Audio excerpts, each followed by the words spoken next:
Bonjour, good morning, Your Majesty, Commissioner, Your Excellencies, distinguished guests, ladies and gentlemen. This is the Right to Quality Education panel. We will get started in just a moment. It is part of European Development Days 2015. That is the unofficial introduction. The official introduction comes from Her Majesty Queen Mathilde of the Belgians. Your Majesty.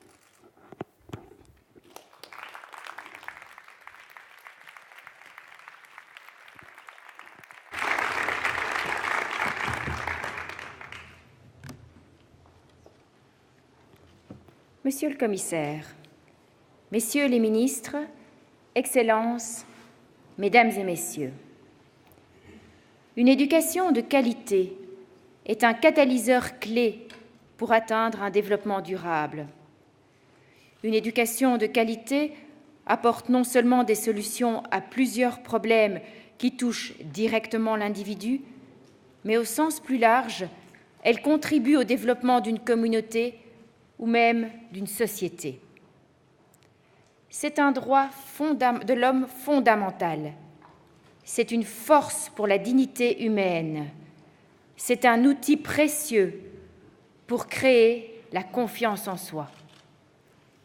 Cette vision est bien illustrée par l'organisation burundaise ADISCO, qui a reçu hier au Palais Royal de Bruxelles le prestigieux prix international Roi Baudouin pour le développement en Afrique. ADISCO part de l'idée que la pauvreté puise ses racines dans la perte de confiance en soi, qui alimente à son tour un sentiment de fatalisme et de résignation. Grâce à une éducation et formation de base, ADISCO vise à renforcer les capacités des populations dans les collines afin d'accroître leur autonomie et de construire avec eux des modèles économiques viables. Voilà une bonne pratique pour réaliser un développement durable par l'éducation et qui pourrait servir comme un exemple dans d'autres pays en Afrique. Mesdames et Messieurs, beaucoup de mes interlocuteurs de ces dernières années m'ont parlé de l'importance cruciale que joue l'éducation dans le développement durable dans tous les pays. L'éducation est sans aucun doute un des principaux enjeux auxquels fait face notre planète, un des enjeux dont dépendent tous les autres. C'est pourquoi nous devons veiller à assurer une éducation de qualité pour tous, filles et garçons, riches et pauvres, depuis le jardin d'enfants et l'école primaire jusqu'à la formation permanente au bénéfice des adultes. Certes, des progrès ont été réalisés. Par exemple, le nombre d'enfants et d'adolescents non scolarisés a été réduit de près de moitié depuis 2000. Les avancées les plus importantes ont été réalisées dans le domaine de l'égalité entre les hommes et les femmes, notamment au niveau de l'enseignement primaire, même si des discriminations persistent. Les gouvernements ont également intensifié leurs efforts pour évaluer les résultats des politiques menées en matière d'éducation. Cependant, malgré tous les progrès accomplis, le bilan est plutôt mitigé. Même aujourd'hui, le droit à l'éducation est encore régulièrement mis en péril. Partout dans le monde, il reste encore beaucoup trop d'enfants non scolarisés, sans oublier les millions d'enfants qui n'achèvent pas le cycle de l'enseignement primaire. Dans le domaine de l'éducation, les inégalités se sont accrues. À l'échelle mondiale, les enfants les plus pauvres ont statistiquement 4 fois moins de chances de fréquenter l'école que les enfants les plus favorisés et la probabilité qu'ils n'achèvent pas l'enseignement primaire est 5 fois supérieure. Les conflits demeurent un obstacle majeur à la scolarité. Or, une proportion importante et sans cesse croissante d'enfants non scolarisés vit dans des zones de conflit. Dans l'ensemble, la piètre qualité de l'apprentissage au niveau primaire a pour conséquence que des milliers d'enfants quittent l'école sans avoir acquis des compétences fondamentales. Mesdames et messieurs, nous nous trouvons à un moment crucial et décisif pour les 121 millions d'enfants de par le monde, soit 12% de la population qui ne sont toujours pas scolarisés. Et ce moment est tout aussi décisif pour les quelques 780 millions d'adultes, en particulier les femmes, qui n'ont pas atteint un niveau d'alphabétisation fonctionnelle ni de maîtrise du calcul. Il y a 2 semaines, s'est tenu à Incheon, en Corée du Sud, le Forum mondial sur l'éducation 2015. Un agenda ambitieux y a été adopté en vue d'assurer à tous, d'ici à 2030, une éducation de qualité inclusive et équitable et un apprentissage tout au long de la vie. Il est vital pour le monde de demain que nous prenions tous conscience de l'importance de la scolarisation, celle des populations défavorisées en particulier, ainsi que des opportunités d'apprentissage tout au long de la vie.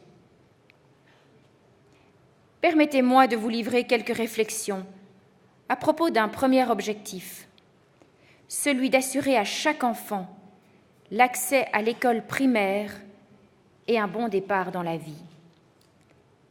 Si de grands progrès ont été réalisés ces dernières années pour l'universalité de la scolarisation, force est cependant de constater que l'objectif d'une éducation pour tous n'a pas encore été atteint. Il est vrai que dans le monde, le nombre d'enfants n'ayant jamais fréquenté l'école diminue.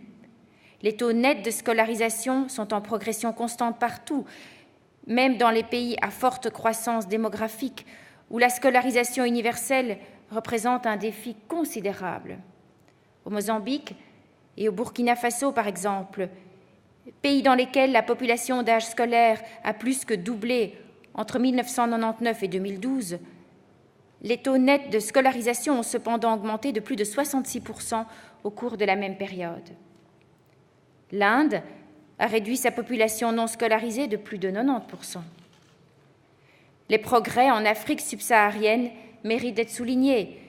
Cependant, les chiffres indiquent que nombre de ces pays sont encore loin d'avoir atteint la scolarisation universelle, c'est-à-dire un taux de scolarisation supérieur ou égal à 97%. Au Niger, par exemple, le taux net de scolarisation est passé de 27% en 2000 à près de 64% en 2010. Si je cite cet exemple, c'est parce que j'ai eu l'occasion, il y a quelques années, de visiter une école nomade en plein désert près d'Agadez. J'ai été frappée par les beaux résultats obtenus par des instituteurs qui ne disposaient cependant que de moyens scolaires très limités. Ce sont avant tout la motivation et l'ambition, tant des professeurs que des élèves, qui ont porté leurs fruits. Un des facteurs ayant permis l'augmentation de la scolarisation est l'adoption par de nombreux pays, notamment d'Afrique subsaharienne, d'une législation visant à supprimer les frais de scolarité. La gratuité de l'enseignement a permis à des groupes défavorisés un accès plus aisé à l'école. Un autre moteur de l'augmentation de la scolarisation est le développement de programmes de protection sociale visant à réduire les coûts directs et indirects liés à la scolarité, comme les coûts de transport et des repas scolaires. Les programmes d'alimentation scolaire, de transfert monétaire, ainsi que les bourses et allocations diverses ont eu des retombées positives sur la scolarisation des groupes vulnérables, en particulier des jeunes filles. Je demande une attention particulière pour les maillons faibles de l'éducation des filles. Il ne suffit pas de les inscrire à l'école. Il faut qu'elles réussissent le passage du primaire au secondaire, qui correspond à un âge délicat pour elles. Les mesures prises pour stimuler la demande de scolarisation de la part des familles relèvent parfois de domaines qui sont connexes à l'éducation. Mesdames et messieurs, de plus en plus, la communauté internationale est consciente qu'un des meilleurs moyens d'atteindre la scolarisation primaire universelle est de viser les populations marginalisées. Il faut entendre par là tout d'abord les enfants issus de minorités ethniques, de populations migrantes, de communautés éloignées. Mais cette notion englobe également les enfants qui vivent dans des taudis urbains, les enfants qui vivent dans des zones de conflit et ceux qui sont victimes de violences ou encore ceux qui ont des besoins particuliers. La pauvreté est parmi d'autres sans doute le principal obstacle à la scolarisation. L'accès des enfants marginalisés à l'éducation primaire est essentiel, mais je voudrais aussi souligner que leur accès à l'éducation pré-primaire doit également faire l'objet d'une attention spécifique. En effet, les premières années de la vie sont cruciales pour le développement cognitif et socio-affectif. Un enfant en bonne santé, bien nourri et adéquatement stimulé aura de meilleures chances de se développer et d'apprendre. Il est donc essentiel que les programmes de protection de la petite enfance ciblent les populations marginalisées. Seule une éducation de qualité inclusive et efficace dans des conditions d'équité permettra aux adultes et aux jeunes marginalisés de sortir de la pauvreté et de devenir des citoyens à part entière. Ma deuxième réflexion concerne une éducation de qualité. Favoriser l'accès des enfants à l'éducation est un objectif louable, mais qui n'est malheureusement pas suffisant, pas plus d'ailleurs qu'une bonne infrastructure. Il faut s'assurer qu'en plus de cela, les élèves reçoivent une éducation de qualité. En effet, l'accès à la scolarisation est devenu plus généralisé. Il existe un risque que la qualité ne suive pas. Pour éviter que les inégalités ne se creusent au niveau des résultats d'apprentissage, il est important que les enseignants soient bien formés et compétents, hautement motivés et dévoués, et qu'ils se sentent impliqués et écoutés. En outre, les programmes scolaires devraient répondre aux défis du XXIe siècle. Une simple connaissance académique ne suffit plus dans notre monde globalisé. Les étudiants doivent apprendre de nouvelles méthodes de penser et d'agir pour qu'ils deviennent des citoyens solidaires et responsables, et en même temps des porteurs d'espoir. Une éducation de qualité devrait répondre aux demandes de nos sociétés dont la diversité ne cesse de s'accroître. Elle devrait répondre aux attentes des employeurs dans une économie globale et enfin aux aspirations des étudiants désireux de mettre en œuvre leur potentiel. Une éducation transformatrice visant à développer la réflexion critique, la collaboration, la créativité et l'empathie est essentielle pour faire émerger des sociétés empreintes de paix et de tolérance. Une telle éducation devrait également permettre un large mouvement ascendant sur l'échelle sociale de l'économie globale. En d'autres termes, l'éducation doit viser des compétences globales. Le futur dépend de l'éducation que nous donnerons à la jeune génération. Cette éducation doit lui permettre non seulement de se préparer à son propre futur, mais également de créer un futur global et commun qui apporte à tous paix et prospérité. si nous prenons conscience du fait que prodiguer une éducation de qualité digne du XXIe siècle constitue un élément clé du progrès économique et social, nous pouvons réaliser une avancée sans précédent pour chaque individu et pour le monde entier. Enfin, ma troisième réflexion porte sur les opportunités d'apprentissage tout au long de la vie. Les opportunités d'apprentissage tout au long de la vie sont importantes, au même titre que la scolarisation primaire universelle.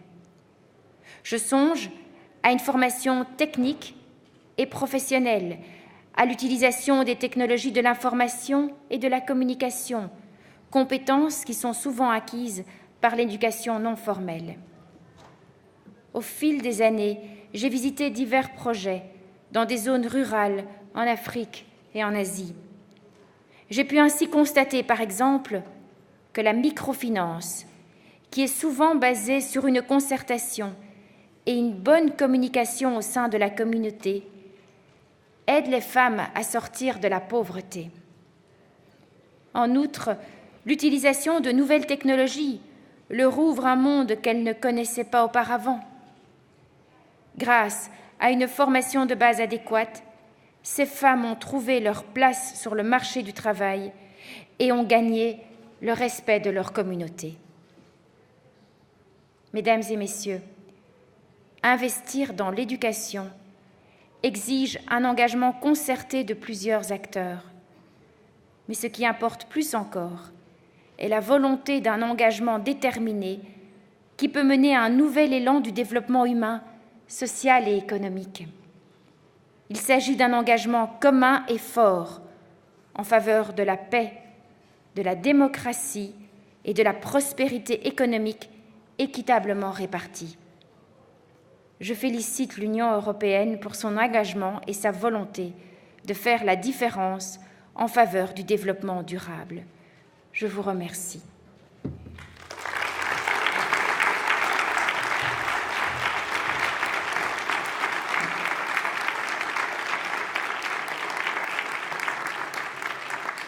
Thank you, Your Majesty. Let's get the panel started. Hello, Chono Bar, youth advocate. How are you today?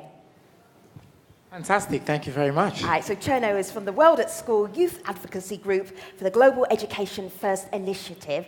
Tell us something that's not on your biography. Share something. My biggest fear was that Femi was going to start with me. I thought she was going to start that way. And I didn't want to disappoint you. We should not. But what is not on my biography is that both of my parents have been teachers for a combined over 55 years. My mom doesn't want me to say that because it gives away her age. Yeah, so I grew up in a home where education was the most important thing, and I think it's probably the biggest difference between me not being a child soldier and not being any of the other things that could have happened to me or happened to the people that I grew up with, to me being here. Good morning, Anna Maru. Anna Maru is a program manager for VVOB in Zambia, and something in your resume that you wouldn't normally talk about. What? Thanks, Femi. Good morning. Well, I'll give you two things. One is that I'm one of 4 girls, so we're only girls in the family, so girls' education was prominent throughout my childhood. And then another one is that I work for a Flemish organization, but I have nothing to do with Flanders. Mystery there. Thank you. Deputy Prime Minister Alexander De Croo, good morning. Bonjour. Morning. His business card must be this long, okay. Minister of Development Cooperation, that is not enough, okay. On top of that, digital agenda, ads and telecom, and postal services for Belgium. I mean, what else do they have? Oh, we've got all this stuff. Alexander De Croo, he's young, he's fit, he can take it all on. Yeah, I know someone who ever said that the longer your title is, Yeah. the less important you are. Oh, no! And that was basically my father saying that. But let's not judge on that. Maybe something related to education. When I was 12 years old, my parents thought that it would be good to send me to a school which was a little bit further away from where I live, which meant I would spend 1 hour in the day going with the bus and 1 hour going back, which I always considered was the moment to do my homework. So I shouldn't do anything at home. So I always had a habit of at home not spending any time to homework. My parents were very busy, so they didn't really bother. And so I used the 1 hour in the morning to just do anything I had to do, which learned me to be extremely efficient. I could get on the bus, in 1 hour, study anything. Obviously, I forget it by end of the day. But it is something I find very useful today. Because as a politician, you very often have to get into the detail in a very quick way. The disadvantage is that you forget it easily, which is an advantage and a disadvantage as a minister. Excellent story. I love that. I can see why it's also not on your resume. Joka Brandt, good morning. Deputy Executive Director of UNICEF. You have Yoka's biography, her resume is very long, very impressive. But tell us something that's not on there. Okay, I mean, the first of all is what is definitely not there is that I'm a big soccer fan. I guess that is not very relevant to this discussion, so let me give you another example. And I think we're all talking a lot about our parents here, actually, which is interesting, I think. So, you know, we're talking about education, and a lot of us come up with examples from our parents. And, you know, what actually is on my bio is probably that I studied geography. What is not there is, you know, why I actually picked that subject. You know, my mother was born in 1926, and so she was supposed to go still to school when the Second World War broke out and interrupted her education. And she, when I was small, she always used to tell me that when she was at school, she never wanted to learn geography because she was so convinced that she would actually never have an opportunity to leave her birthplace. So what's the point, you know, of learning about all these far-off places if you're never going to see them anyway? And so she really sort of inspired me and put upon me to sort of look beyond the horizon and to pick up something that would take me places, you know, literally more than figuratively. So I love that. Pass the microphone on. Very good. Bonjour. Good morning. Nesmi Maniga is the Minister for Education and Vocational Training in Haiti. I have read your resume. It is a fantastic one. Tell us something that's not on it that's relevant to today. Bonjour. Good morning. I've thought about the question. I've not really got a good answer. You know, listening to everyone else, the thing that I can discover is that I was 51 in April, and I feel like I've been in a classroom for 51 years. My parents were both teachers.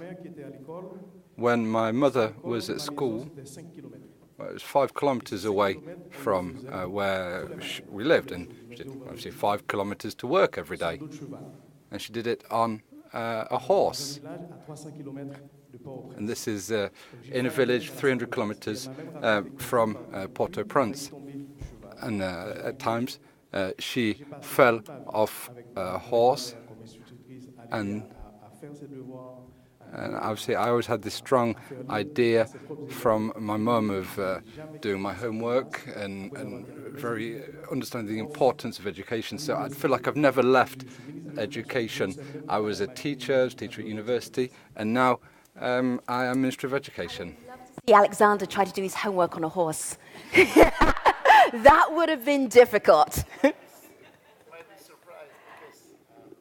Microphone is working. I've been riding horses since I was 5 years old. Oh, okay. So I will try this weekend. I will give it a try. Excellent. Okay, so the title of this panel, The Right to Quality Education, could it be much broader? Is this a huge topic? So what I wanted to do was to get you to know our panelists a little bit better. You're going to get 5 amazing takes from their experience, from their knowledge, from their work. The panel are going to talk to each other, they're going to quiz each other.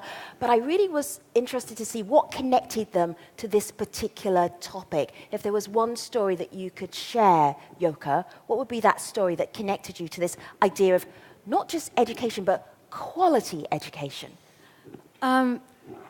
I mean, obviously there are many stories, but one that came particular to my mind when Her Majesty was also speaking was, like 1.5 years ago, I was in Zaatari camp in Jordan, and I met this amazing 14-year-old girl who had been displaced from Syria 2 years earlier, and explained to me that, when she left Syria, she felt that, her future was completely gone. She said, "I will never see the inside of a classroom again," is what she literally said.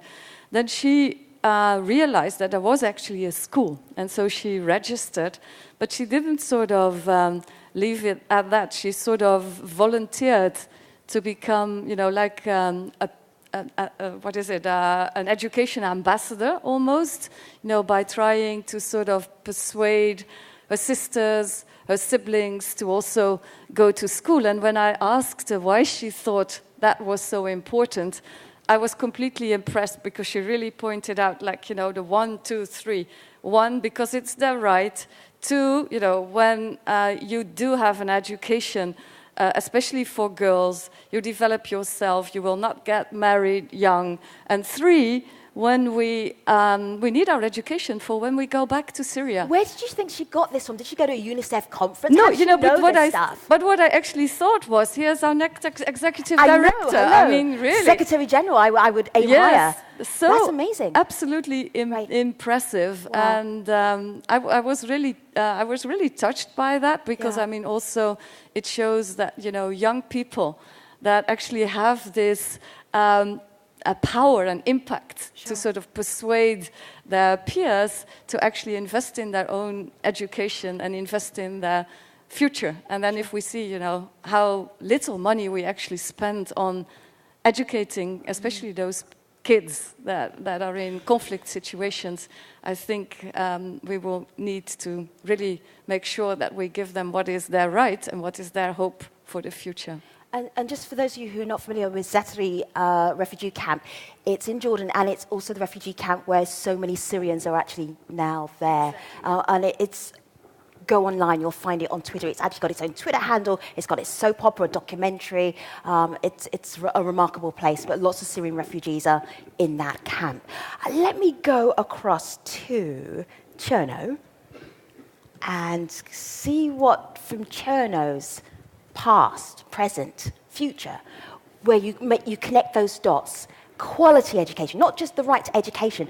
Her Majesty actually mentioned how many more youngsters were now in school. I actually checked up for the Education for All Global report, and they're saying about 39 million more children since about 2000 are now in school. Amazing. But just being in school, that's not enough. The quality bit, that's what we're talking about today. What's your story? What's my story? Thank you very much. I thought long and hard about this, and I'm not sure I have a great answer. But I started my advocacy work when I was 15 years old in Sierra Leone. So in the middle of the war, I just come back from being a refugee in Guinea. I came back in Sierra Leone, and I had a crazy idea. And my idea was to try to bring together young people to be part of a peace process in Sierra Leone. And our country has just set up a truth commission. And the commission, which was the first in the history of truth commissions, to ask young people to specifically present on what our own experience was of the war as a group and what we wanted for the future. So UNICEF, thank you very much, Yoka, and the UN agencies supported me and my friends. We traveled around the country. I went into displaced camps, into centers for former child soldiers, and spent a lot of time just talking to young people. And one thing came out for me very strong, which is every time I ask a parent, a former child soldier, a displaced person, what was the most important thing you wanted for the future? What was the most important thing that could make a difference in your life? Without skipping a beat, every single time, it was education. And that became the centerpiece of what our campaign was. But I want to tie that, if you let me, to what has happened now in Sierra Leone now.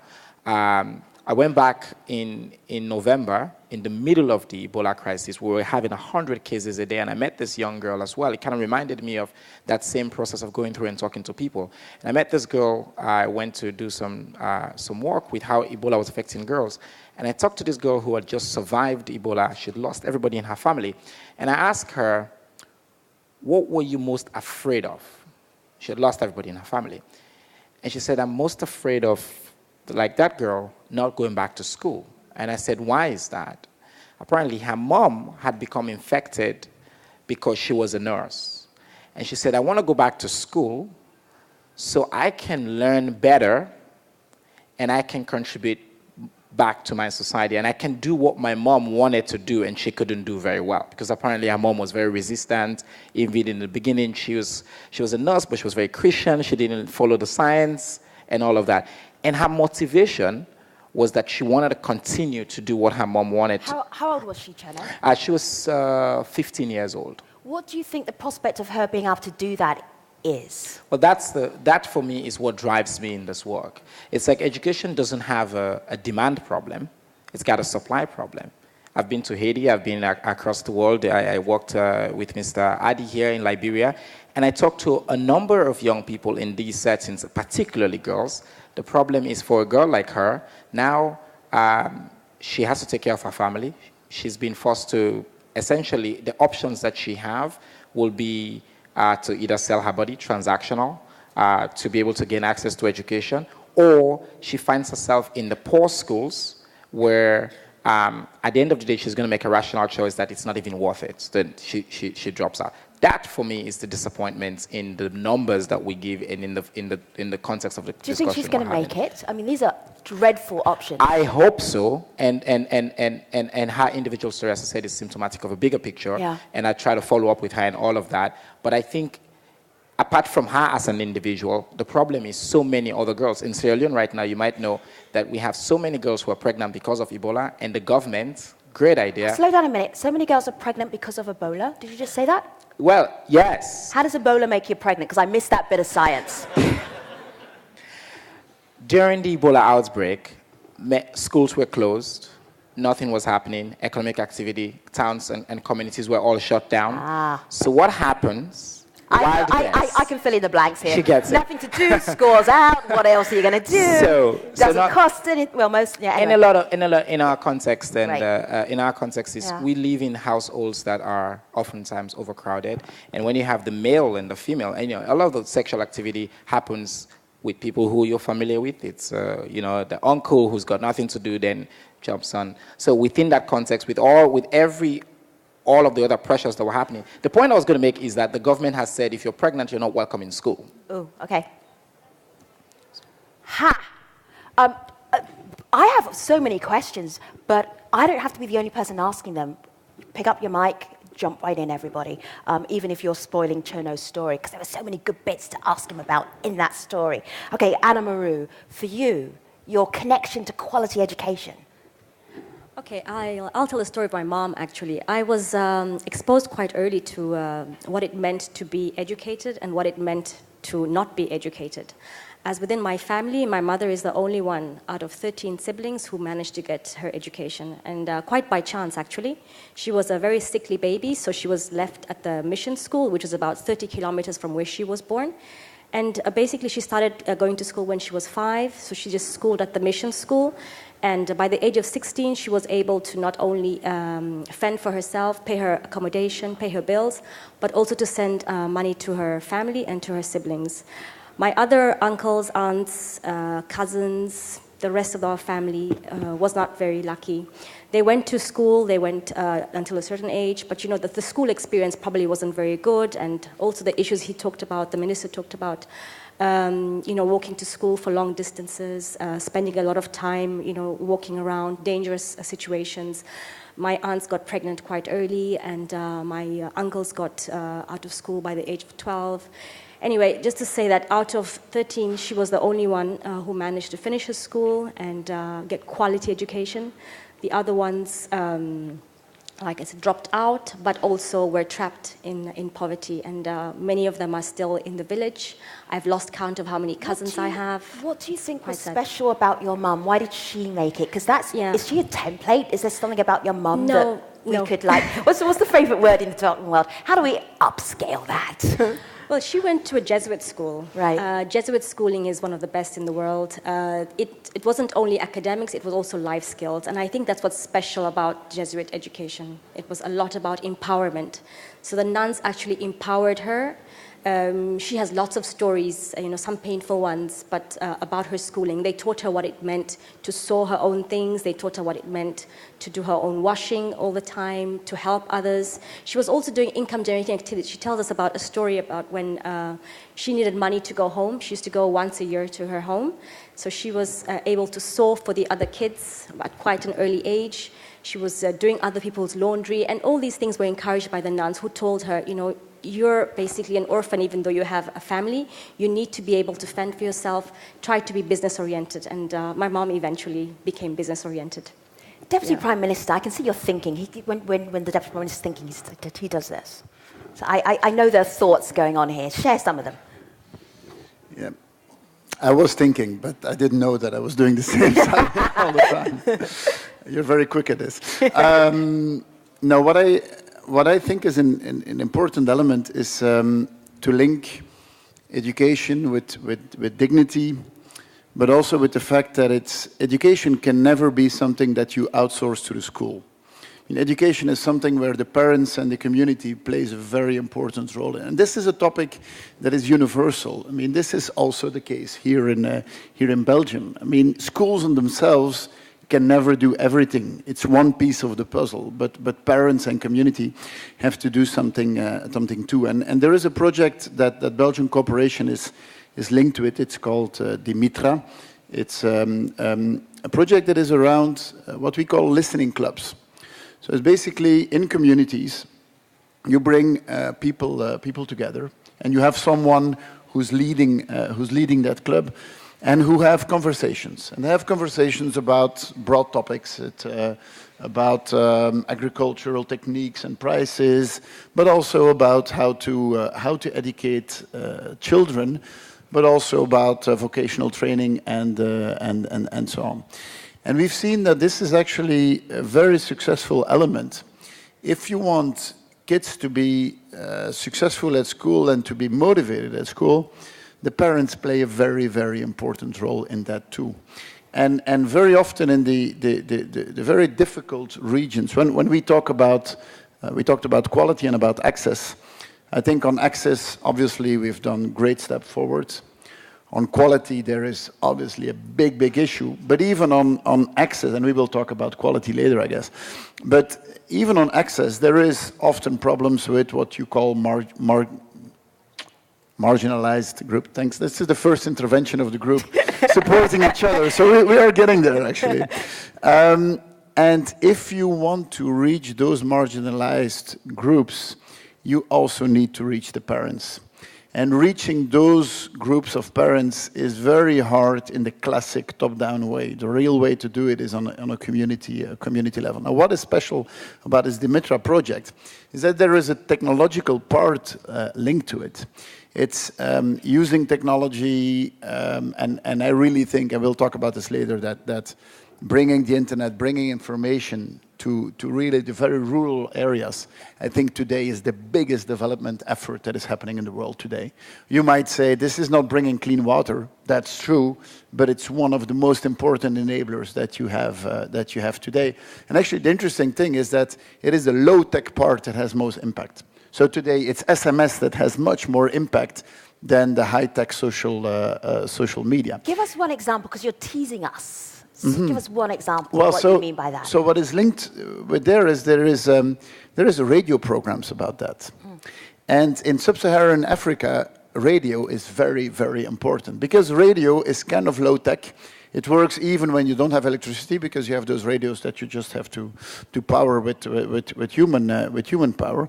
And so basically what it is, it's half a talk show that is done by local communities. And so there is a spread out effect of a discussion which can be very local, but often which is very inspiring to people who are even in more remote areas. So combining the technological aspect with saying, if you want to educate kids, parents need to be part of that, I think is a very, very important element.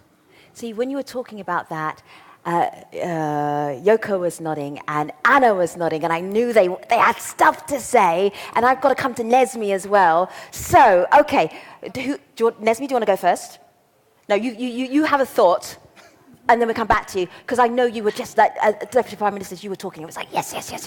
Yoko. No, I mean, just, I'm sure we're going to talk more about how to best reach disadvantaged kids later, but just on the last point of innovation, I mean, I think that's really a powerful tool for accountability. And for instance, UNICEF uses SMS text messaging also to connect youth, for instance, in Uganda, to, for instance, their parliamentarians, so they can actually sort of text and say, hang on, we don't have a school here, or our teachers are not coming. What's the name of it, that program? It's U-Report. U-Report, yes. And through another sort of text messaging program, we actually follow the supplies and in education, so teachers can actually say, well, we were supposed to get textbooks, but hang on, they didn't come. So I think it's a really powerful tool, both for, accountability. But you can text the government, but does the government then send you the textbooks? They do. They respond. Really? Actually, wow. We've seen in Uganda particularly, it has worked really well. Yeah. In a particular district where there were complaints that actually less than 20% of the textbooks arrived, that went up to 80% in a very, very limited time. So it's kind of real-time monitoring at the same time, so you don't have to wait 3 years and then say, well, actually, we've got those kind of problems. You can actually do it. So that's the accountability part of quality education. Being able to say, we have an issue, and you can solve it. SMS Uganda government, and then they send you stuff. Yeah. I love that. Anna and Chona, what were you whispering about just then? I think the importance of context must be underscored. Parents are important. The engagement of the community is very important. But if you're talking about accountability, who is accountable for the teaching, the teaching, quality of teaching of children?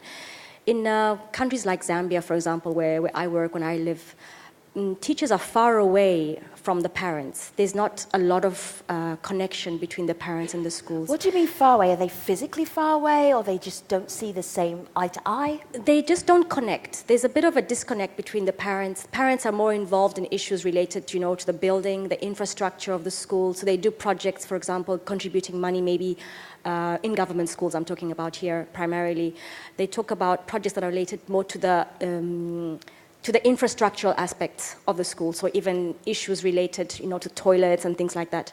But when it comes to the performance of children, there isn't that accountability. And we've seen, for example, in community schools where that is in place, because the parents are actually involved in the running of the school, that there's more accountability and teachers are actually doing their job a bit better. So I think the importance of context. Give us an example, because everybody's saying, yes, I can see how that would work. Tell us a story that shows how that works. In Zambia, we were quite surprised last year and this year that best performing kids were actually in community schools and not in government schools. So that begs a question, a big question about what is the quality of the teaching, what is the quality of the teachers in schools. And so we did a bit of research, not as VVOB per se, but together with other partners, and we found out that the fact that teachers were being checked by the parents. These teachers in community schools are basically employed by the parents. They have a contract with the parents. They get paid by the parents. So it's basically the community paying the teachers because they're not on the government payroll. And because of that, they're in school more often, longer hours. They're also being checked about, do they actually check the homework? Do they give the kids homework? Is their homework marked? Things like that improve the quality of the teaching and of the education the kids receive. So it's not necessarily the training, but it's actually the accountability aspect. Take a breath for a moment. Deputy Prime Minister, what did you want to say to Anna? Yeah. Well, she touched on the element of cost. And I think that's an important one. I mean, in a lot of places in the world, education is very, very expensive if you relate it to the income that people have, especially in societies that are very formal societies, informal societies, where there's not a lot of formal economy. So most people actually don't have money. I mean, for most of the transactions, they don't use money. They live on their own domestic agriculture. So often to send kids to school, they have to sell things or do even more horrible things very often. I think there is a lot of thinking today about cash transfers and about minimum income, and this is a topic also not only in the developing world, but you have today the technology to be able to give people cash transfers that are linked, that are labeled to schools. And the good thing is that it links to this accountability thing, that if parents have a choice, and parents say, well, you know, I have some spending power specifically for education, I can go to this school or to this school, you will see that the quality of education and the accountability of teachers is going to increase dramatically. And the whole topic of cash transfers, I think in the next 5 years will be a very important one, especially for education. Yoko, hold that thought. I want to go to Haiti first. Minister, grab the microphone before Yoko grabs the microphone. All right, very good. All right, Haiti's got some very specific challenges. If you can tell us a story that connects you particularly to quality of education, why that's so important in Haiti, what would you share with us? Je pense essentiellement à une histoire. I'm thinking about a story about borders. A colleague was talking about the border between Guinea and Sierra Leone. I actually worked in Guinea. I was a technical advisor there for a moment. And it makes me think about border problems. If we look at Caribbean now, Haiti shares an island with the Dominican Republic, and we've had times that have been difficult. History shows that there have been difficulties between the two countries. Unfortunately, in my country, there are young people whose parents have to spend 40% of their income on sending children to school. In the border areas, there are no schools as well, and there's also political tensions in Haiti. There's France and Creole in Haiti, and there's Spanish spoken in Dominican Republic. So all of this means that some children from Haiti cross the border every morning to go to school in the Dominican Republic, and this creates tension. Now, in the border area, we brought parents together from both sides of the border, and we wanted to build a school so people weren't forced to cross the border.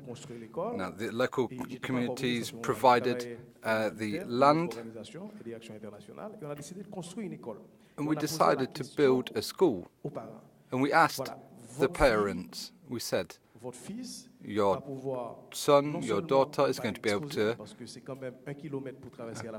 go to school locally. They won't have to walk a kilometre to get to school. They won't have problems with all the traffic. You're going to have a school near you. What do you want? And people explained what they wanted. Not only did they provide the land, they also financed the infrastructure and all the resources. We had a meeting and it was all good. And later on we asked one question. When do we start? A mother asked a question to the whole assembly, and she asked, what language are people going to learn? Now, normally people use Creole at school and French. And so we said to the mother, obviously, they'll be in both national languages, French and Creole. And the mother, in front of all the education experts, said, I've got a bit of a problem with that. We said, what? She said, employment in the area is well, you need to be a Spanish speaker. So what are you going to do? So that's a question which really struck us. We wanted to build a school, we wanted to do everything. And then this question really made us stop for a moment. What is the quality of this school? What is the quality of education? And this is where the issues of lifelong learning comes in, because obviously you need skills in certain subjects, you need social skills, you need professional skills, but you also need to have a climate where you can use your knowledge to be useful for yourself and for your family. So it was a major question. What is a quality education? It's not just skills and knowledge in certain areas, but it's also looking forward. And this goes beyond all the policy debates. It's not an expert debate. It's a question from a mother.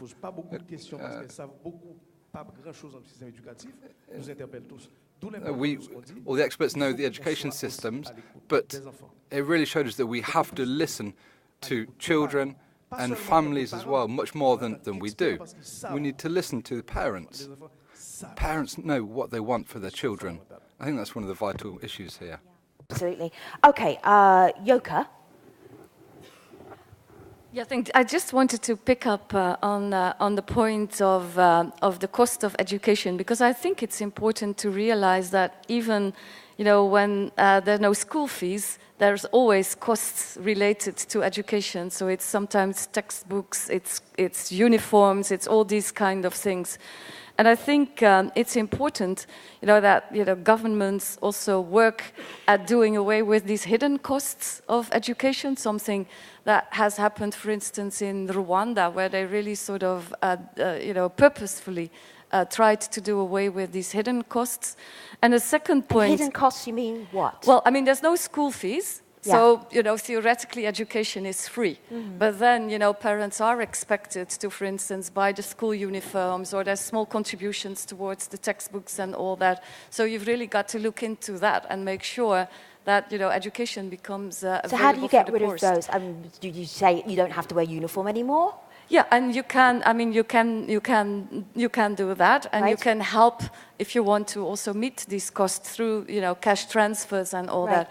I think a second point here is what you see in a lot of countries now, and that links directly to quality, is how you see that even, poorer families, poorer segments of societies are scraping everything they have because they'd rather pay, to get their kids in a private school. I mean, and that's not a high-end sort of a private school, because the quality of teaching in many government schools is so low that even poorer people scratch whatever they have to make sure that the children are getting a little bit education that is a little bit better, at least. Am I allowed to talk about the, because I think... you have the microphone, you can talk about it. Yeah, I mean, I'm not going to give it away anymore. No, I think a lot of people already touched upon the issue of, what are we going to do about these 58 million kids that are not in school today? So the most disadvantaged kids, I think people have already mentioned, the poorest, especially poor girls, minorities, children with special needs. And I think there's a lot of things to be said about what we can do to sort of help them overcome specific barriers, but I think we also need to talk about... Like what? Funds. Because I love listening to you. I love listening to the context that you're giving this conversation. I'm also hearing a litany of issues and problems and challenges. What I would love to hear is also... Solutions. What is working? Because it'd be great if this audience could also go out and go, I understand the context now from different parts of the world, but also I can tell you what's working. What's working? I mean, there's lots of issues that others will, but what I was coming to is I think we need to realize that we also need to talk about funds and the way funds are allocated, because actually that is now upside down. For instance, in sub-Saharan Africa, almost half of the money going into primary education is allocated to the 10% that are already better educated. So if you turn that model upside down, and so actually start allocating funds to those, who most need it, I think you're going a long way. And that has happened. For instance, in a country like Bangladesh, where they turned that around and they're actually now double the amount per child is allocated to those more disadvantaged. And in a country like Togo, where they've deliberately, given teachers special skills to also work with more disadvantaged groups and in more disadvantaged areas. So we've got things that actually work, but we've got to be sort of conscious of the fact that it takes a deliberate effort. Obviously, we need to increase the resources going to education, but it's not automatically that it then also reaches the most disadvantaged. So we really have to think about also how do we allocate, so to make sure that the disadvantaged benefit. Sure. Let me go back to Minister Nesby. And everybody's like, yes, I want to talk now, I want to go, he's right here, so he's my left-hand man. What is working in Haiti? Or you can be really honest and say what's not working. You have the choice. I'll give you the option. Well, I just wanted to come back to what's just been said about what works and what isn't working. In my country, as I said, there are parents who spend 40% of their income on education of their children. They're the largest donors in the education system as things stand at the moment. Now, there's also local authority and mayoral funding. But I was at a large meeting in Incheon, which we spoke about in South Korea, where 20 points were decided upon which people should focus on. And in my country, I think you shouldn't just look at the figures. In Incheon, it was said that countries should spend between 4 and 6% of their GDP on education, up to 7%. Oh, we're at 7% rather. And it said that countries should spend 15 to 20% of their budget on education. Our figure's 16%. But that's not enough. Because when you have very low economic growth, very weak economic growth, you need to go beyond just the figures. So that's why you don't need to just look at the figures. That's not enough for the education system. Now, there was the Incheon statement, the declaration from all the education ministers, but then we need to look at what's actually being funded in the education system. My experience, our experience in Haiti, is basically that we've seen that when we say that we're focusing on primary schools, on universal education for young children, I think that's very important. I was very happy to hear Her Majesty speak about the importance of preschool education, because there are very few public policies and there's very little interest globally at the moment about the 0 to 6 years old period, because it's too late if you focus on children who are 10, 11, 12, because if children have serious cognitive or socio-affective problems which haven't been dealt with at preschool age, then you can't do a lot about that afterwards. Now, in Haiti, we have an urgent need for training 200,000 teachers. But when people say, well, the government needs to do everything it can to achieve the Millennium Development Goals in terms of education, then we need to see what we actually need to do. If we just focus on primary education, okay, but you also have vocational training, higher education. And the problem at the moment is that if you put children into schools and you don't fund higher education or vocational training, there aren't enough teachers, so you need a holistic approach. Obviously, there are urgent needs which need to be addressed when it comes to children, but you also need to think about teachers, training teachers. You need investment in that too. Not many people seem to recognise the fact you need to invest in the whole education chain. Universities as well, you can't ignore that. We had the 2010 to 2015 period. We said then, look, quantity isn't enough. Now we're looking at quality as well. But there are quality requirements. That means investment in the whole of the education chain. So, conversation has been here so far, and we want to share it with you. We have 2 microphones, one on this side of the room, one on this side. Come to the front so we can see you. You're wearing dark colours, so come right here, right to the front of the stage. And the other one is where? Right to the front of the stage. So, turn around. Okay, very good. All right. those are your microphones, audience. While you contemplate what questions you have for the panel, Anna, what did you want to add? Sorry, my mic's off. I wanted to add a bit about what he has just said, actually, about the quality of teaching related to the teachers. We usually look at the child as a product of the schooling system, and we don't invest enough on training the teachers. If you look at the funds that are allocated within the education sector for a country like Zambia, we already have quite a big amount of funds. But how much of it is going plowed back in teacher training is very, very little. And our teacher training institutions are really, really suffering about this. There's no CPD, there's no training of teachers for disabilities.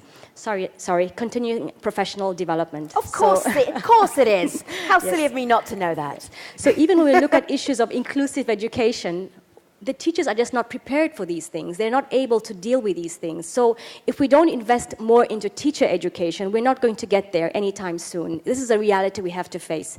And in line with this, I'd like to provoke maybe our Minister of Cooperation here, because I know that there's now some decisions being made about funding for the Belgian government, where to focus on, and it's a pity that there's going to be seemingly a reduction to organizations working in the developing countries, and a reduction in aid would be quite harmful for them, especially because we've had some gains. It's been only 15 years that we are actually benchmarking education, and there's been a lot of successes. So I think we need to continue investing in these countries, and we need to up our promises to education, to social sectors in general.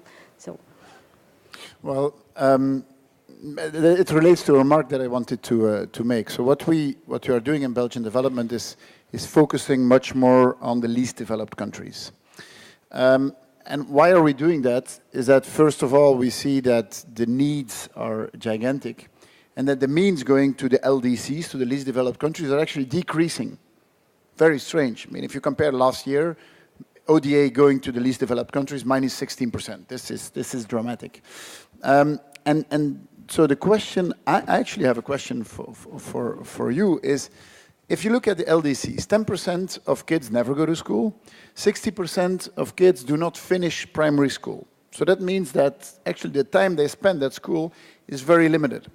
My feeling is that there is a big emphasis on literacy, numeracy, and so on. But then the question is, how useful is this? I mean, how useful is it for a 12-year-old when he finishes school at 10 or 12 years old to be able to write? I mean, and I know this is a sensitive topic, because it would be harsh to say to kids, you know, we don't want you to have the capability to read and write. But then from another perspective, if we know that schooling is going to be finished at that age, what are really the useful skills for a kid to empower himself and build up his life? And is numbers and characters really the most important element? Should that be the thing, or should it be other things? Now we get controversial. It's more a 20 question. minutes to go. It is more a question. I don't have the answer. It's just something that I'm wondering, because I have been seeing schools in some places, some refugee camps where I have been, and you see those little kids that show you that they know how to write, and actually they are keeping the book upside down. So you basically know that they really can't. I mean, they spend time at school, and you think, well, then how useful is this actually in the life that they will be having in the next years, knowing that the path of development is still quite long? You're being so pragmatic. Chono, what's the answer? Well, it touches on a bigger issue, right? It's a number of things. One is an investments problem, because the amount of money you've spent in those 4 years where their kid has been in school is wasted money if that kid cannot do anything with their life. So it means that the people who are making these decisions in terms of spending, when you're not investing sufficiently. And by the way, I think we have a global investment problem with the poorest countries. You're right. Majority of the money go to the middle income countries because donors want to see fast wins. Unfortunately for education, it's not a fast win sector. It's a sector that needs sustained investment. So if you look... do you blame the donors then for the pressure they're putting on to see where their money's gone and what's happened and how many kids have gone through that particular school they funded? You should. Well, you absolutely. should. Let me answer. You should. No, I mean, countries focusing on the middle income countries, that's going for the low-hanging fruit. And you're not doing development for low-hanging fruit. And that's why we have 58 million kids who are out of school. It's not a mistake. It's what we did essentially around the world, is we went for the low-hanging fruit. And it's not only Okay, so if you go for the low-hanging fruit, does that mean that the low-hanging fruit kids are then getting good education, or they're just getting terrible education? Well, a good number of the low-hanging fruits kids at least get into the school system. Right. And in the school, look, there's no disagreement that education is important, especially for a girl. Any day a girl is in school, I tell, any day she's in school is better than when she's not, when she's out of school. Even if they're writing in a book upside down? Even if she's turning the book upside down, the school is a safe space, full stop. It's a great place for a girl to be. Anna disagrees with you. Anna's making a face. Anna? Well, yeah.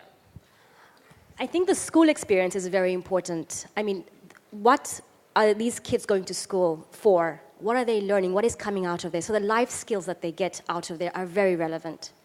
And I don't agree about the low-hanging fruit, because, I mean, if you look at sub-Saharan Africa, we have had a lot of successes. If you think of, the curriculum reviews that are going on, there's a lot more linking, assessment-based schooling to a real outcome. So there's a lot that's going on now. I think if we're going to go and change our focus to just to low-income countries, they'll become donor darlings, and then you lose the investments that you've done in other countries. Who's a donor darling right now? Well, Ghana's a donor darling. Ghana is one. I think Malawi has been for a couple of years. Right. Ethiopia has been as well. Can't you just retire them then? We're like, we love you, no, goodbye. No, but we should increase accountability. I mean, I think when you have donor darlings, then you also reduce accountability, because all the funding goes there. There's a lot of issues around that as well. Governance issues. These are more technical issues. But anyway, I think when you do have donor darlings, you get into quite some complex issues. But I don't think that there should be a turnaround, at least for the Belgian Development Corporation, because we have the minister here. And going only towards the low-income countries, because even the middle-income countries are still in need of great support, not only in terms of funding, but also in terms of technical assistance. And we're not talking about funding here. All right, so we've got a nice debate going on here. While this debate continues, where are the questions in the audience?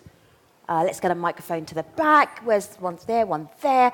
All right, have your microphones, be ready. I will come straight to you in a moment. Yes? Can I respond to that quickly? Yeah, go ahead. Sorry. So, two things. One is, I just mentioned Sierra Leone kids out of school, what happened, they're pregnant, whatever. So if you're a girl, you're a poor setting, full stop, you're in a school, it's definitely better than being out of school, but it's a wasted investment if what you're in school for, because you spend money to keep her in school anyway, and you're not getting anything out of it. So I wasn't saying it's a question. And the debate is not whether we don't spend on middle-income country, it's the disproportionality of how much money you're spending in middle-income countries. So I think what you need generally is an increase in investments in education, full stop. But that's not, focus on let's be honest here, that is not happening. If you look at this program, where is the program? Here we go. You look at the program. I kind of remember the number of conversations generally, and then a number that are about education. I think there are about 5. Where's Stephanie? Stephanie, where are you? There's about 5, right? And then there are like 20 that are about health or something else. It's like, don't you think education and health go together? Don't you think there should be an education proponent in that? I'm never going to get invited back to EDD now. Question at the back of the room. Please stand up. What's your question? The person with the microphone, Hello. obviously. Hello. My name's Julie Deegan. I work for the International Baccalaureate Organisation as a curriculum developer. So we spend all of our time thinking about what should be taught in classrooms, how it should be taught. And I also have the privilege of previously being a teacher in Botswana. So I have a connection with what happens in developing countries as well. But what I want to know is, we've heard a lot about funding and strategies and policies and so on at the high level, but to what extent do we need to engage with my sort of organisation who put our personal funding into research into what works well and what is a quality education, and how can we apply that from our context to the developing countries' context? Because I seriously see a great deal of positive cooperation that could happen. Because okay, I like that question. Yeah. Make that a full stop and we'll answer it. Okay, who wants to do that one? Deputy Prime Minister. Yes, that's a very important one, is that today you often see that in interventions there's different what we call instruments that were completely isolated from each other. And that's one of the big focuses we have, is what we do on a bilateral level is to try to find the complementarities with what NGOs are doing, with what multilateral organizations are doing, and especially with, for example, what universities are doing and so on. And I have the feeling that we are just often too happy that we are able to do a project. Because often, if you choose to work in the least developed countries, the circumstances in which you work are often very difficult, and it's often hard with governments to come to what we would call an intervention. And so in the end, we're happy that we can do something, but that's not enough. That's not enough. I see too often in administrations that they are happy we can do something. Being happy that we can do something is good for us, but I'm not sure it's good for the result. And if we want to have more result with limited budget, and I think we should not kid ourselves. I mean, budgetary-wise, it's not easy anywhere in the world today, which means that you need more impact with the same budget, and it is possible. If we break those silos, you can achieve more, and I'd be happy to see how we can link better together. Yoka. No, I think it's absolutely critical to work together. And when we're talking about sort of developing like quality curricula, I think that kind of input is really important. I mean, I do think that the issue that the Deputy Prime Minister just raised.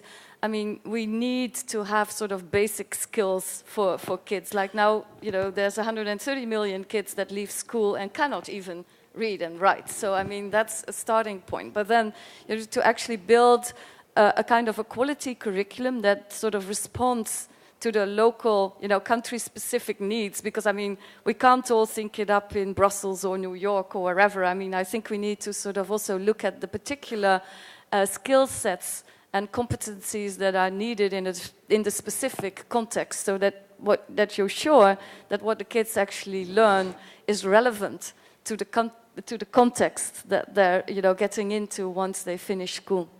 Good morning. What's your question? Hello, Jean-Marie. So my job is to look at what works in education around the world, and I'm very happy to see 3 new developments here. 3 words that were used by our speakers. The first is quality. By quality, what do we mean? Because it's a very abstract context, and I'd like to come back on that just for a question maybe. The second is accountability. Accountability is very significant in that it is used more and more in countries like Uganda, Kenya, or Pakistan, and not here. So we are supposed to help with our budgets and our competence and knowledge and so on, people in communities, in local communities, in so-called underdeveloped world, whereas they could help us. So maybe cooperation is a different game these days. It's more of an exchange between equals. And the last word, which seems to be a very positive development, is the one used by Mr. De Croo, community. There's so much more we can achieve by not being just top-down and by not coming with huge investments, but just by playing it on an equal level with the so-called beneficiaries. We are beneficiaries as well. And so my question is... Oh, there's a question? Yes, I thought I was addressing the panel. No. I feel you've run out of time. What is your question? Make it fast. The question is, whatever concrete elements people could think of in terms of objectives, because if you ask what is supposed to be a good school around the world, you'll have as many answers as you have people to answer the question. So any ideas? People mention PISA, but say, okay, it's good on the intellectual part, but not for emotional aspects or soft skills or artistic skills or manual skills or all right, very nice. Skills. I'm going to put a full stop at the end of that.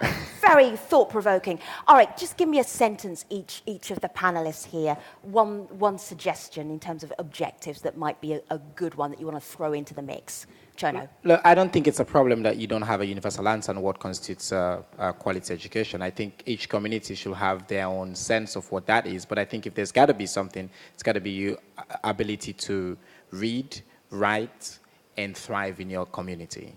So I think those will be the 3 things I'll put. Minister Nesme, what would you suggest as an objective?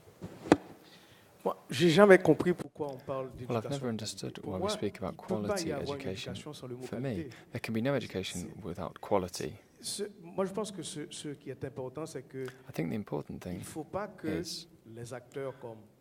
we need to make sure that stakeholders like us actors like us develop expert qualities without thinking about the parents. The parents are actors too, and they can help us to build the education for their children.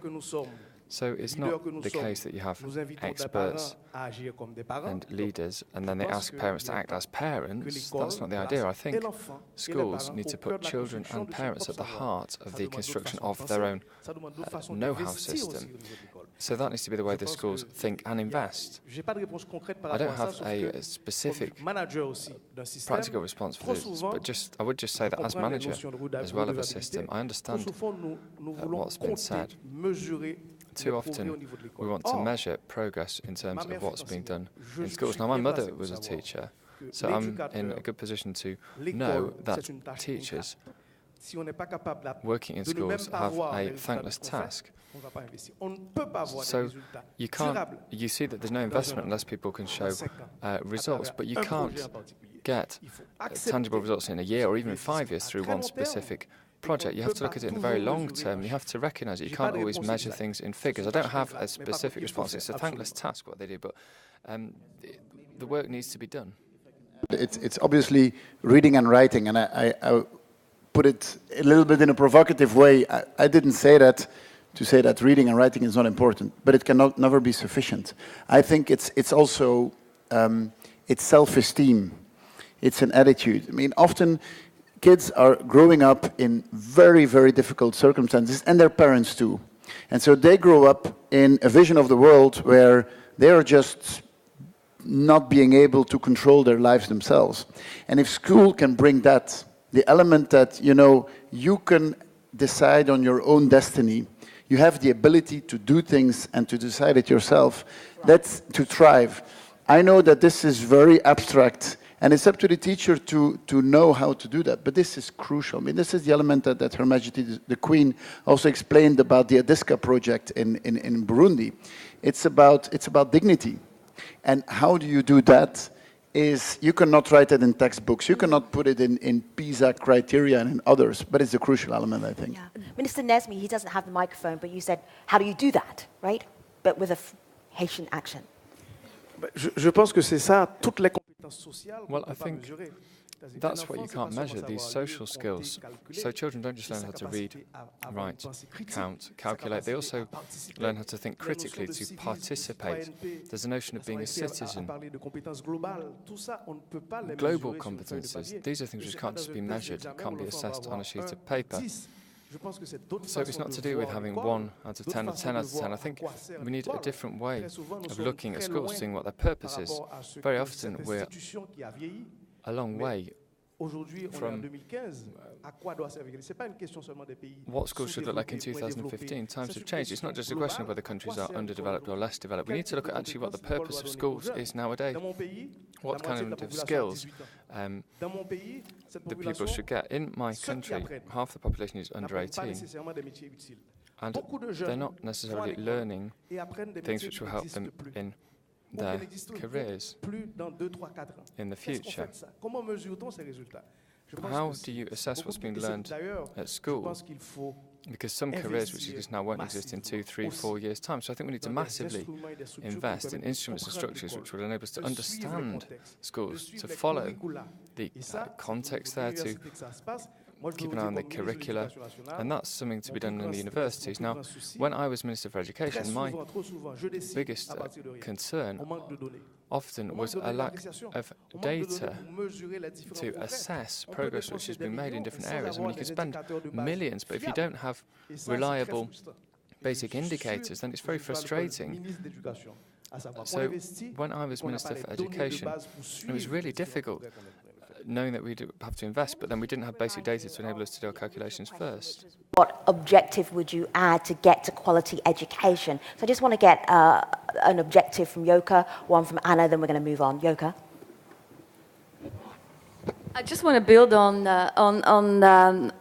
you know, I think the most important thing is actually that it's you can't have one objective, if you see what I mean. It's very context specific, Yes, as the his minister question was very long, and he did build up on it. But I think So he just let me- wanted an idea. No, but let me just Yeah? sort of quote this girl that I met in Zaatari, who basically said, Sure. I want an education that gives me the freedom to choose what I want to be in life. And I mean, despite, obviously there's a basic sort of things that you need to learn, but what you need to do on top of that is, I think, is very context specific. That can't be a blueprint. Anna? Okay, I'll go back to maybe the academic side, because indeed it's a huge discussion. But I think what we need to invest on is definitely the quality of teachers that we have. So invest more in teacher education, and also look at systems whereby they are also held accountable for the results of the learning of the children. And I think that is not done enough. So invest more in formative assessment rather than summative assessment, because that is actually disempowering for children. But if formative assessment is a medium whereby parents can also engage the teachers, even if they're not educated. So accountability needs to be strengthened, I think, there. And the teacher education system needs to build on that. See, Chono's pulling a face. The Deputy Prime Minister is like, I have something to add. So, Chono, why are you... Actually, I didn't. Yeah. Oh, okay.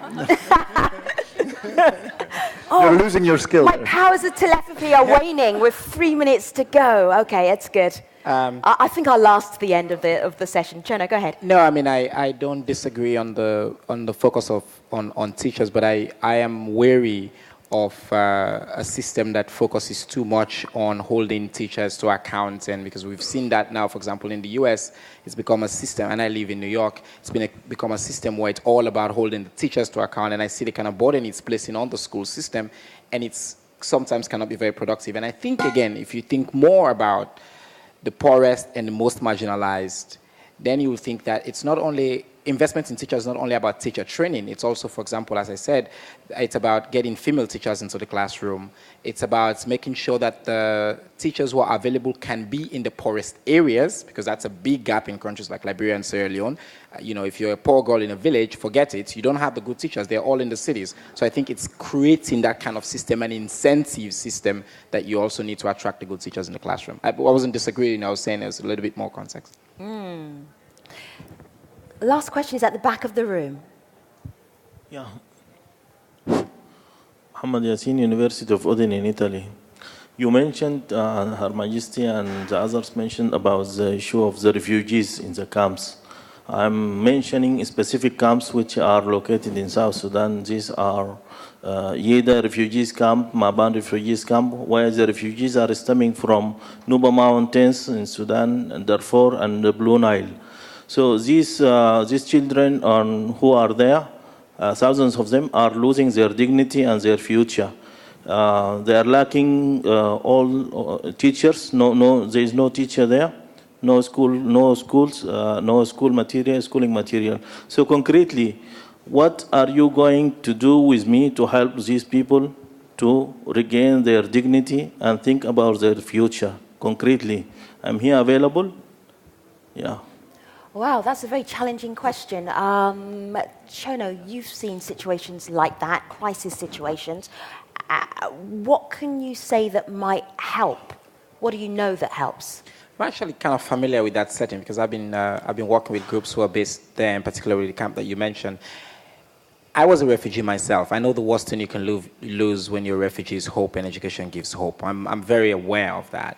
I think what we were talking about earlier is the fact that there's still a lack of investment and a lack of data, a lack of evidence of what works in these settings very well. And I think what we really need to get from donors like yourself and from UNICEF is to change the mentality that just because you're in a conflict or because you're a refugee, that education becomes like a secondary right. People think that, when Ebola strikes, when things like that, education is like, oh, people are dying, you're talking about education. We're accused of that. I think it's to shift that to say, in that context, the most important thing people need is that education, and following it with money. Yeah, and I think that's a very good point, because what I think organizations like UNICEF and others have seen is that in crisis situations like that, education is not considered to be life-saving. So it's actually very difficult to, get funds and investment in education at Less a point than in time. 1% of humanitarian funding goes into. So it's very difficult to convince donors that it is actually not only life-saving but future-saving. Yeah. See, the gentleman back said. there, the gentleman back there who talked about that, he knows that already. He knows that it's difficult. What are you saying that's going to help him? He already knows all the doom disaster version of it. How are you going to help him? Yeah, I think that one of the big topics today is when you do humanitarian intervention, is to keep in mind directly, yes, the direct help, but also the after help.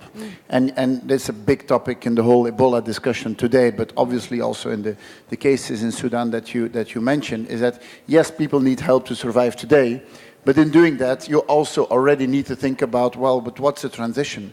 How can we build a real life for these people? Sure. This is a new topic, and it's also linked to new types of humanitarian situations we have. First of all, unfortunately, there's a lot of competition on the humanitarian field. There's a lot of difficult situations, and often the attention of the press is shifting. It's not because the press is not talking about it that it's solved, first element. And often the duration is much, much longer with perspectives of solutions which are much farther away. If you look at and in Sudan and the Syrian situation, I mean, this is a long time, and it doesn't look like politically you're going to solve it. So the way of looking at humanitarian situations, at humanitarian interventions, need to be much larger than it used to be in the past. All right, Minister Nesme, you know this situation about being in a crisis. Let's go back to the Haitian earthquake, for instance. Kids not being able to get to school.